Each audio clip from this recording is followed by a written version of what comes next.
orgullosa de participar aquí. Cuando comento el proyecto me parece interesantísimo y fascinante, la verdad. Participar en algo que se está estrenando pues es muy atractivo, ¿no?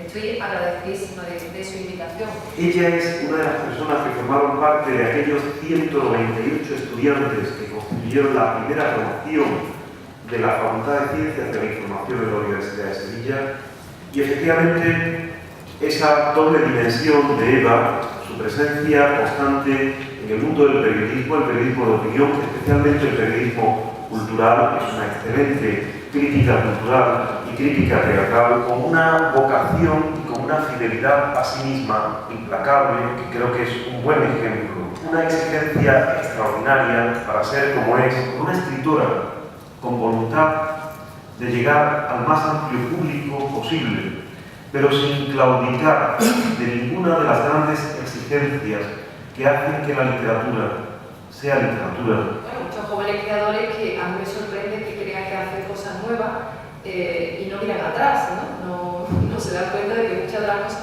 que hemos creado o que crean, pues ya se han hecho, ¿no? O que me sorprende que estas novelas históricas.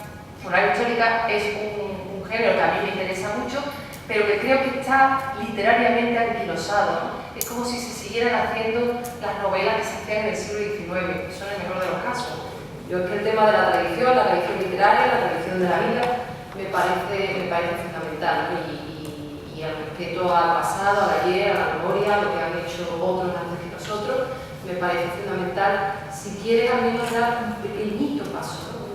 Avanzar algo, ¿no? Si es posible lo que se ha hecho antes, ¿no? Siempre hay que mirar atrás y aprovechar todo eso, ¿no? A mi juicio, El Sonámbulo de Verdún es la gran novela de Europa que necesitamos en este momento en el que quienes no se atreven ni siquiera a construir una Europa de mercados y mercaderes mínimamente decentes y han olvidado la Europa de los pueblos y la Europa de la cultura, tienen aquí la posibilidad extraordinaria de alguien que, nacida en Sevilla, que habiéndose formado y forjado de una manera muy abierta en tradiciones literarias múltiples de los grandes escritores, de los grandes narradores, de los grandes ensayistas de la Little Europe, de esa Europa media en la que aquí vamos a ver. Uno de los personajes, Klaus, trabaja en el Archivo de Guerra de Viena, él es periodista, ahí viene un poco la versión autobiográfica, y ese Archivo de Guerra de Viena, que además tenía a las primeras plumas del Imperio Austrohúngaro, por ejemplo Stefan Zweig o Rilke, por ejemplo, estaban por allí, o Constant también. Ellos escribían la guerra, pero como un cuento muy hermoso, ¿no? Era la literatura al servicio de la guerra.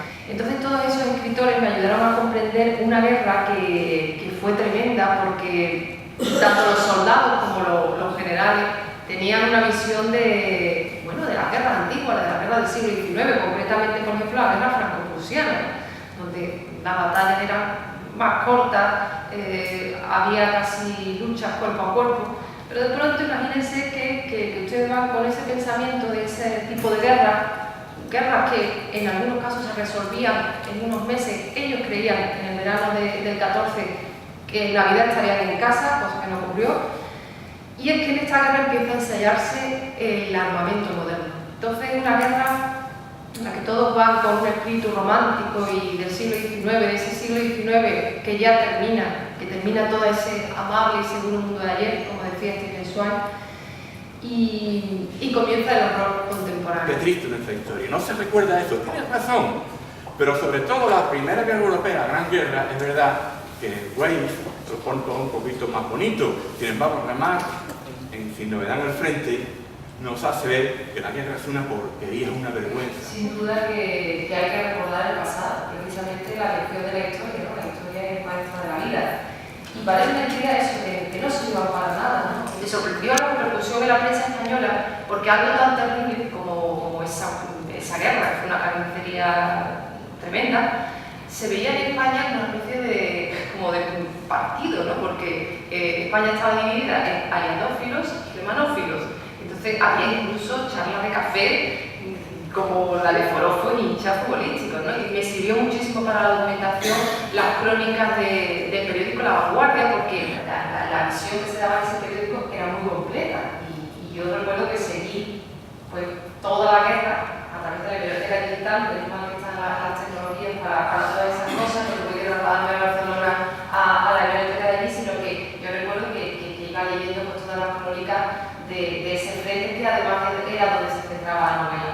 Dice Eva, en uno de esos muchos recodos del camino, en el que hay una reflexión metanarrativa, en la que la propia voz narrativa reflexiona sobre lo que está haciendo, igual que invita al lector a entrar en ámbitos muy peculiares que ella traza con una creatividad desbordante.